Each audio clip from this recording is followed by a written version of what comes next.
Hi everyone, my name is Sean and this is my first video, so thank you all for watching. This is my second attempt at recording this video. I tried to record like a little while ago and I thought I was recording for 45 minutes, but my camera only recorded the first 5 minutes of the video. So we're gonna try all of this again. So I'll give just a brief introduction about myself. I won't go too far into it because I feel that with each video I'll just introduce myself more and more. I'll talk a little bit about what this channel is about, and then we'll go ahead and get into today's video. So again, my name is Sean.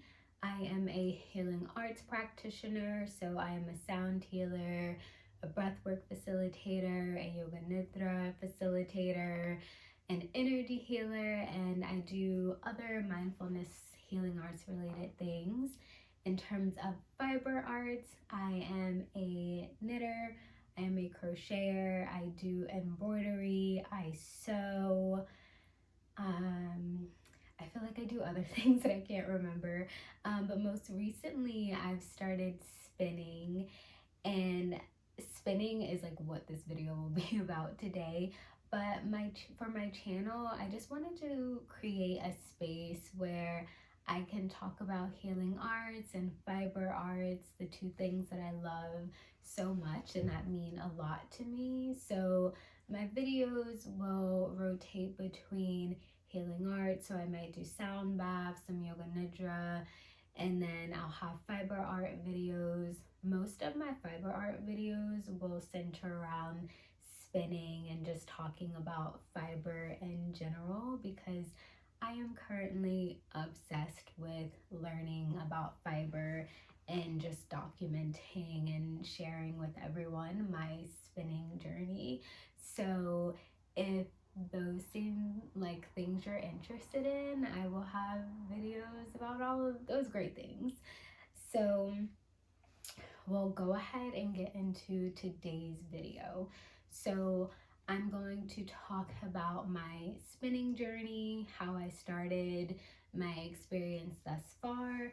I'll share a current project that I'm working on, and then I'll share some kind of like tips, comments, or just opinions that I have for new spinners as a new spinner. So yeah, so if you're interested, then keep on watching. So my spinning journey, so I'll talk a little bit about my just overall fiber art journey because that's what led me to spinning. So I started crocheting and sewing, I believe, in 2014. Yeah, in 2014. And at the time, I also tried knitting, but I started off by using straight needles and I didn't really find it comfortable. I didn't know anything about interchangeable needles or like using a cord or anything. I don't know why I didn't learn about it, but I only knew about straight needles and it was just very awkward for me the way my hands were. I just didn't like it, so I probably knit for maybe a month or so and I stopped and I didn't start knitting again until I think 2022 was when I picked up knitting again. I was watching a bunch of videos and I saw that people were using interchangeable needles and I thought that was really cool, and I also just heard a lot from people that it could be easier, more comfortable. You can knit in the flat and you could also knit in the round. So I started knitting, and you might hear a lot of knitters say that like you go down the rabbit hole when you start knitting for some reason, just learning about different fibers. And so that's what happened to me. I just started learning about different fibers and kind of just became very interested in using different types of yarn and wanted to learn more. and I started watching videos, I think on TikTok, and I saw people spinning using drop spindles.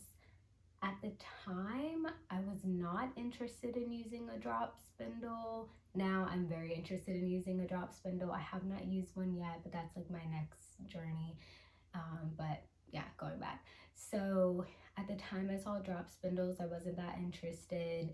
And then I started seeing videos of people using spinning wheels. And once I saw that, I thought that was so cool, very interesting, but I still really wasn't interested in spinning at that time. Then like some time went by and I did a sound bath for a local yarn store called Wild Hand in Philadelphia. Amazing yarn store. I love it so much. In Philadelphia. And so I did the sound bath, and after the sound bath, there was Fiber Folk Day, where just different people would come with their crafts and hang out and do work on their crafts. And so there were two spinners there. They were spinning using spinning wheels, and it was so mesmerizing. I was just so obsessed. I could not stop watching, and I wanted to ask them so bad if I could try, but I just didn't, because I know how some people are with their spinning wheels. It's like, no, you can't touch, because they're such an investment and a lot of people hold them like near and dear. And so I just didn't ask, but I just could not stop watching them. And so that same yarn store, they held a spinning retreat that I signed up for. But for the spinning retreat, you had to have a little bit of like beginner's knowledge of the wheel, the components, and kind of just how to use it. And I didn't have any of that. So the yarn store owner like so graciously allowed me to come into the studio to practice on a wheel there, just so I can gain some knowledge to prepare for the retreat. So I did that a little bit, maybe in October, I think, of 2024. I think October 2024 is when I prepared for the retreat. And the first time that I spun, it was not the best. I'll insert some videos. I had a lot of over twist, and I'll talk more about my feet, my treadle and my hand kind of coordination was so off. I was so confused. I just could not figure it out. So yeah, I had a lot of over twist. I was just holding on to the yarn too long, and my wheel kept stopping. It was just, yeah, it wasn't the best experience. But when I left, I was still obsessed, started to fall in love with spinning. And then in November, I went to the yarn spinning retreat, and I got so much better. So this scarf that I'm wearing, this has some of the yarn that I spun to prepare for the retreat, and then also some of the yarn that I spun for at the retreat. And then so those are my first two experiences. I fell in love with the spinning wheel after only using it twice. The same day after the retreat, I purchased a spinning wheel. I purchased the Ashford Kiwi 3, and this was the wheel that I had practiced on both times. So I felt very comfortable with it, and I really liked it. So this is the wheel that I purchased. I came home after the retreat.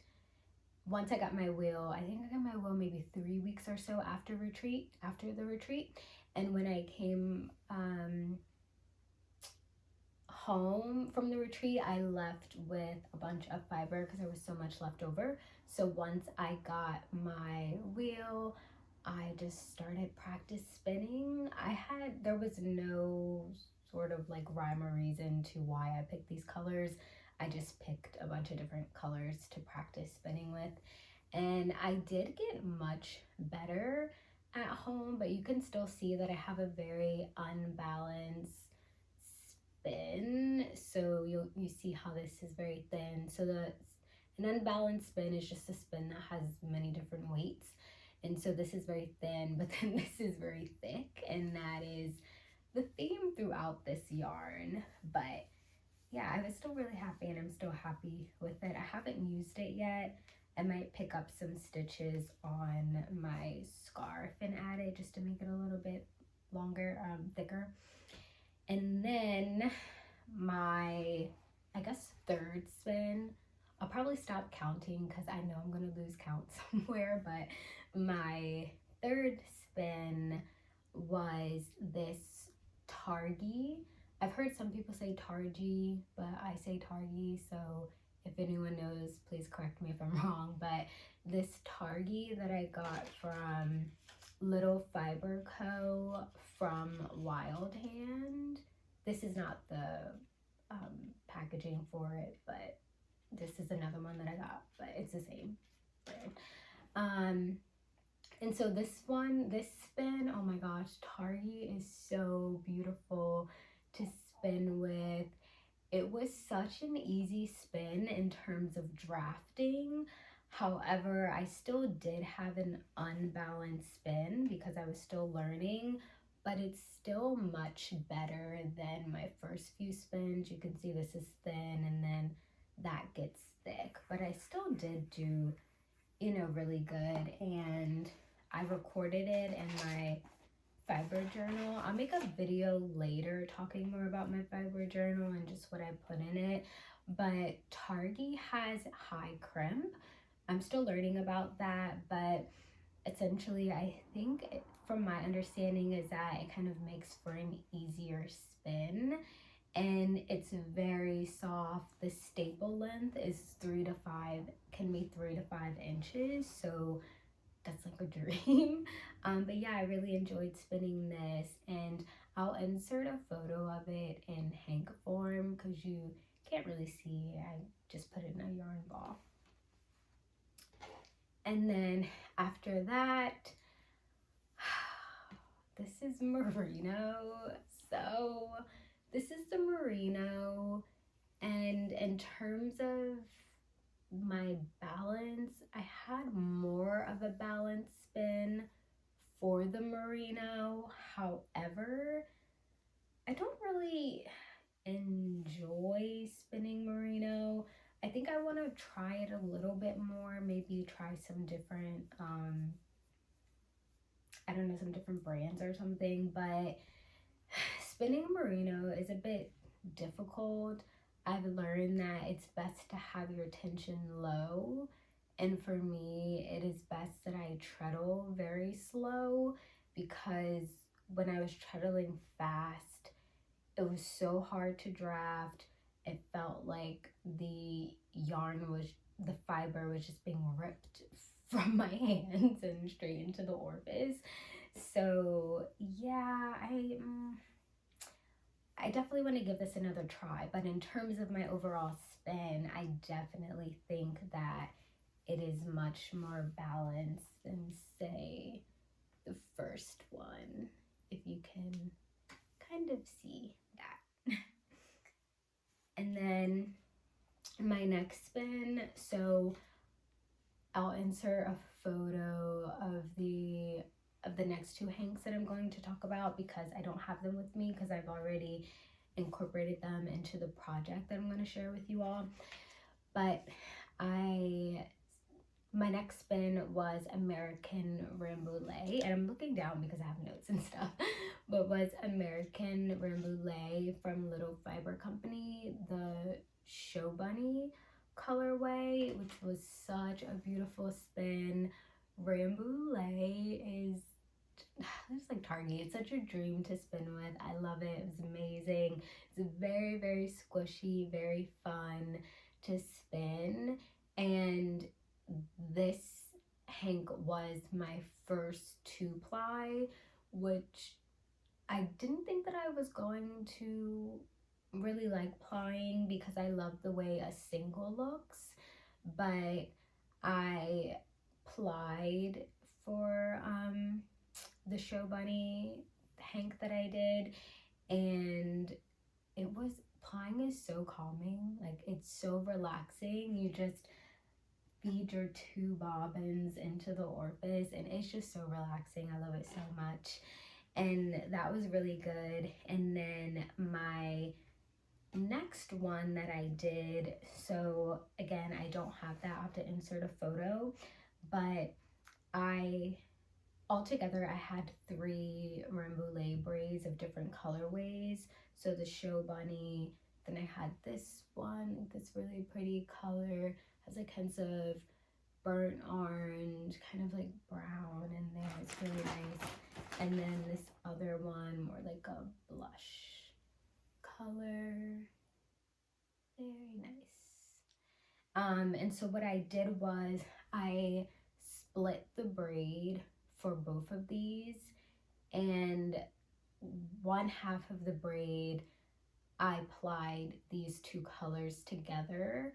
And I don't have a blending board or a drum carder right now that you can use to essentially like blend the colors together. So I just randomly grabbed like an orange color or a pink color and just created my own kind of colorway. And so that was really nice. But the third now, so with the, yeah, I was gonna say the third. So I guess like the third hank that I am spinning from the 3 Rambouillet braids will be what I'm working on now. I'm going to do 2 mini skeins. So I'll have the orange, and I'm going to apply this on itself, and then I'll have the, okay, and then I'll have the pinkish blush color that I will apply on itself. So I'll have 2, I think it should be 2 mini hanks or mini skeins with those. So yeah, and I'm gonna ply. I did want to do a 3-ply, but right now I only have 3 bobbins, and so I need at least one of the bobbins to ply everything onto. So yeah, so on my Rambouillet, they will be 2-ply yarn. Yeah. All right. So yeah, so spinning has really been a great journey. I've really enjoyed it. I'm enjoying it so much. There's so much more that I want to do. I just can't wait. I have some cotton that I'll talk about in another video that I really want to spin up. I tried to spin a little bit of it. It is a bit of a learning curve, but I'm looking forward to it. So yeah, so that's my spinning journey so far. And then next we'll go ahead and get into my current project that I'm working on. So the current project that I'm working on, I really wanted to create a sweater that incorporated all of my that only incorporated my hand spun yarn. I'm not going to use all of it because some of it just doesn't match. But the top is, okay, the top is the show bunny color that I was talking about earlier. So let's see if you can see that. Yeah, so that color is really pretty. I love it. And then the bottom right here, that's like the blush and the orange and a brown color, and just sort of what I did with it. I don't know what I was doing, just having fun experimenting. And then the bottom is the targhee. And so when I pick up for the sleeves will essentially look like the body. And then I'm going to do the targhee for the ribbing of the sleeves. but it's so stretchy. I love this so much. Rainbow Lay is so stretchy and it's so bouncy and like very, very squishy. It's it's amazing. I'm very excited to wear it. I don't think that I have ever knit with Rainbow Lay before, so I'm interested to see how it will look once I block it. I'm wondering, I guess it should stay as like squishy and stretchy as it is now. We'll have to see. But yeah, I'm really excited. So that's my current project. I was thinking about adding the merino to it somewhere, maybe on one of the sleeves, but I probably won't. I don't like the look of adding the merino to the targi because I don't know, it kind of reminds me of like an Easter sweater or something. So, oh no. So I don't want to do that. So I might not need it. And I don't think that I will need it because I'm using the targi in the sweater. But yeah, so that's my current project that I'm working on with my hand spun yarn. So I think it'll be very nice to wear, and I'm just very excited because it'll be handmade by me and yarn that was hand spun by me. So I think that'll be really fun and I'll probably want to wear it every day. But yeah, so that's it so far. So we'll go ahead and get into the tips, comments, or just opinions that I have for beginner spinners as a beginner spinner. So yeah, let's go ahead and get into it. So I have 7 tips. I know, an odd number, but yeah, those are just the tips that I have. So the first tip, or I don't know, these are tips, comments, opinions, whatever. I do want to give a disclaimer that these are just my thoughts based off of my experience. You don't have to agree with them. I'm not bashing anyone else. This is just my experience that I want to share with um, other spinners. And again, I'm also a beginner, so I don't know, these thoughts and opinions or whatever they are might change later on, but yeah, I just want to share them. So my first is, you don't need to start spinning on a drop spindle if you're not interested in using a drop spindle. So like I said earlier, I am now interested in using a drop spindle. It's something that I want to go back to doing. It's something that I want to go back and try, not go back and doing, but it's something that I want to go back and try. But when I first got interested in spinning, I watched a bunch of videos, and people were just saying because using a spinning wheel is such a huge investment because they do cost a lot. Mine is considered a beginner spinner, a beginning spinning wheel, but I think I paid for mine like, it was 5 something and it came non-lacquered. I stained and finished it myself, which is why it looks very unique, but I love it so much. And so if you do get it lacquered, then I think it can run almost up to like $600 something. I'm not really sure, but something that's considered for beginners, it's still starting at like $500. So spinning wheels can be expensive. However, if you do want to start on a spinning wheel and you don't want to start on a drop spindle, you can check out your local yarn store to see if you can practice on the wheels that they have there. I also have not been to a sheep and wool festival yet. I'm going to my first one in May, but I've heard that you can test the spinning wheels that they have there. So if that's something that you're interested in, you can try that. but I also highly recommend joining your local guild. So sometimes they have spinning guilds, hand weaver guilds, just different types of like craft related guilds. And if your guild has a spinning group, then you can try out different spinning wheels.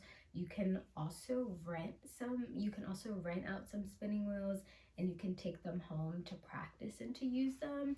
And so that's a good way to get some experience on a spinning wheel, where like you don't necessarily have to start off with a drop spindle just because it's more affordable than a spinning wheel. I knew that I wanted a spinning wheel, so I just went out and bought it. But yeah, so it's kind of my first comment. Number two, try not to focus on your feet. So once you actually start spinning, you will either have a double treadle or tip number two, trying not to focus on your feet. When I first started, it was very hard for me to treadle, so to move my feet to get the wheel to move and to draft at the same time. There was just something about the coordination of those two things that was just not clicking for me. But I just recommend, if this is happening for you, to just know that it's definitely going to take practice. Also, I was looking at my feet as I was trying to draft, and once I stopped staring at my feet constantly, that helped a lot. And then also reminding myself that, you know, my feet know what they need to do. I don't need to keep looking at my feet or checking on my feet to make sure that they're treadling. Those are a few things that really helped make the process much easier for me. So my next two tips are about drafting. So we are back after much difficulty trying to record this video all day today. I had to switch to my iPad because my phone apparently does not have enough storage, and it just kept stopping the video. So I apologize if the quality is not the best, but let's get back into the tips. So my next two tips are about drafting. So drafting essentially is pulling apart the fiber as you spin, and there are many different drafting methods.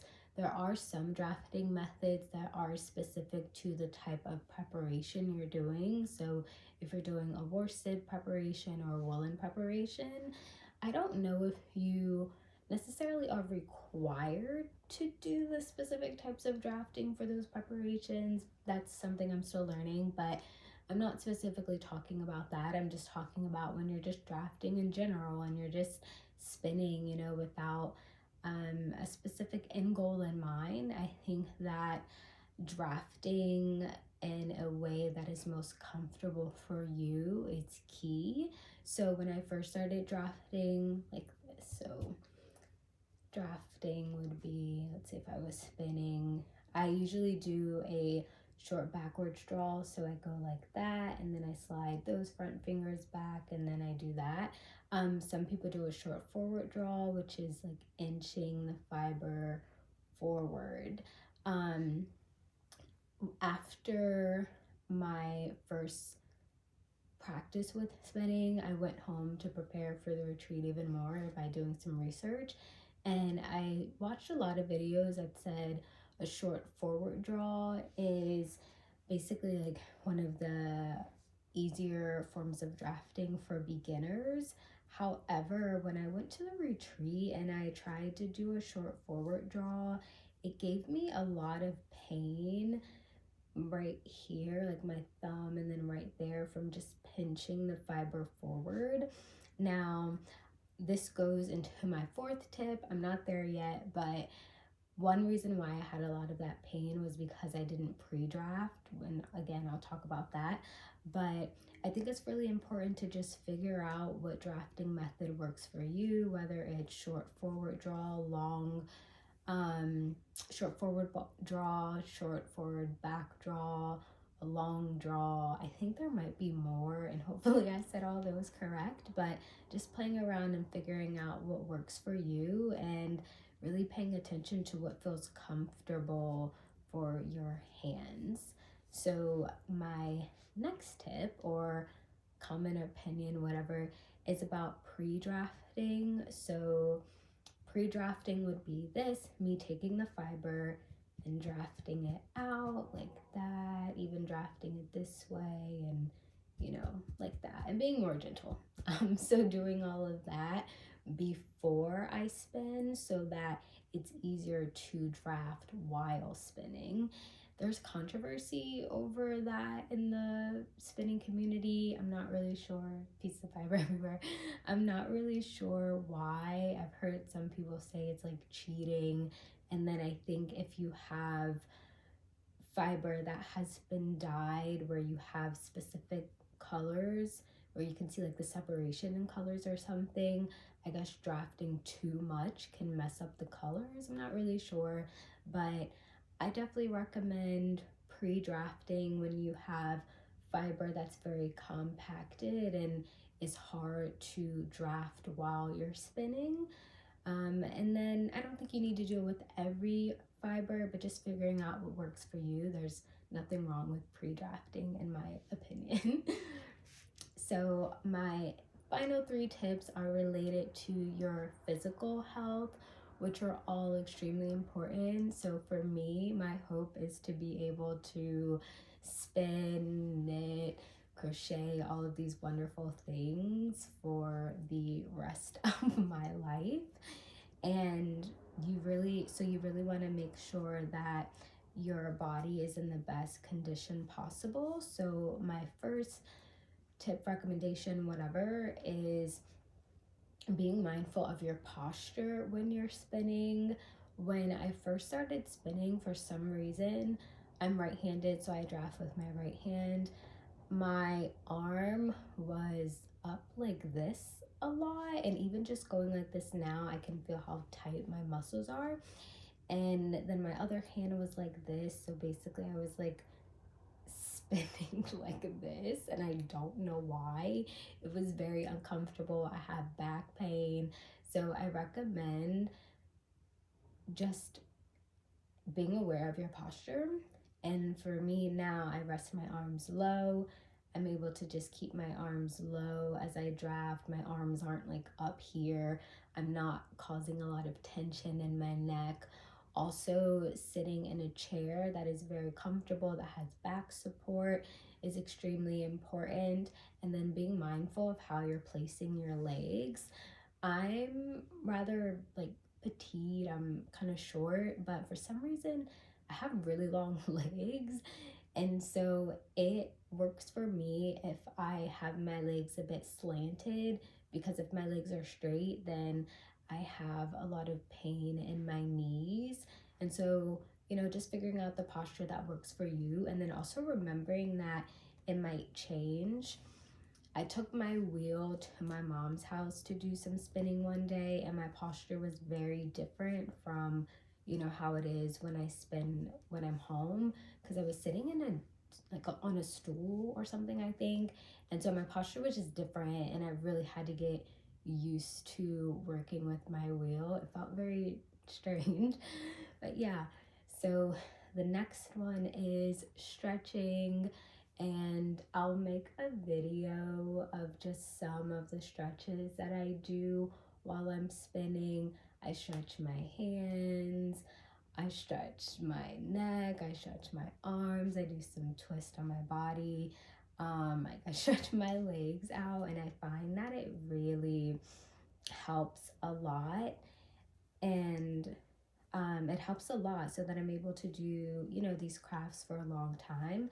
This is not stretching, but one thing that I'll say, I also wear a brace. So I have 2 of these, and I have compression gloves. And so sometimes I'll put this on even if I'm not having any pain, because it will help with any pain that may be likely to occur while I'm spinning. And sometimes I nowadays I also wear it when I'm knitting. So, you know, there's nothing wrong if you need to wear compression gloves, you know, anything that helps you feel comfortable and helps to support your body while you're spinning is key. And then my last tip is making sure that you are taking breaks. So, spinning is so addicting, and usually, as soon as I spin, I just want to spin for the entire day and I don't want to stop.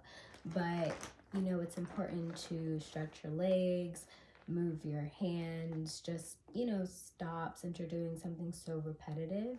And so, one trick that I do to help me, you know, be more mindful of my breaks is, so this might be, I think this is a third of a full braid that I have.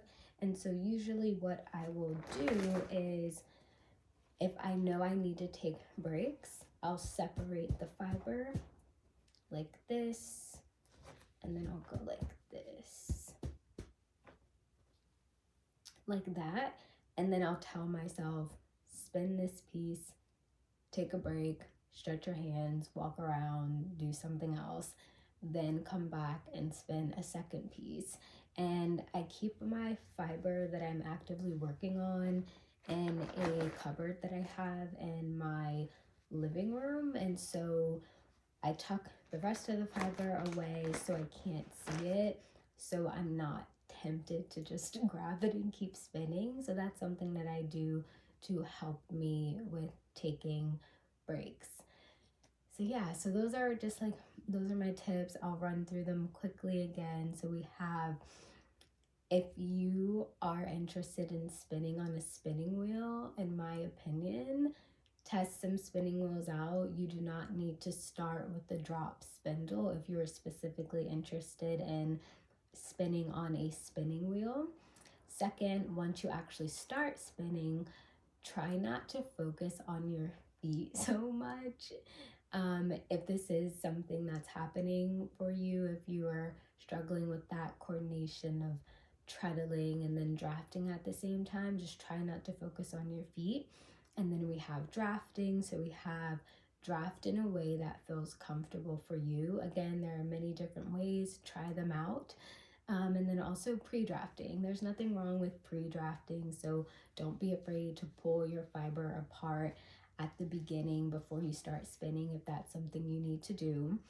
Physical health, extremely important, being mindful of your posture, always stretching, wearing a like compression gloves, brace, whatever you need to do, and then also making sure that you are taking breaks. So those are all my tips. I shared a little bit about my journey and what my channel will be about. And so just thank you all for watching.